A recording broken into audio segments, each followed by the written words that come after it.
forward at Central's Daniel Leghart. They're through the high 33s.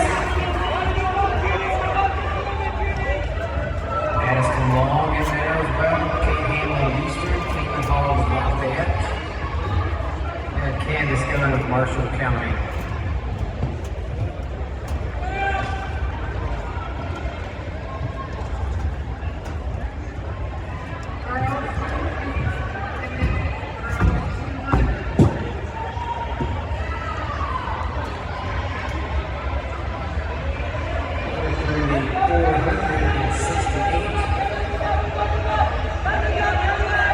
Very easy splits for me, basically 34-34.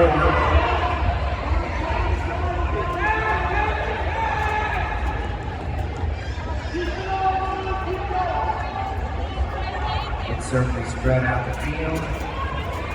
Long in second.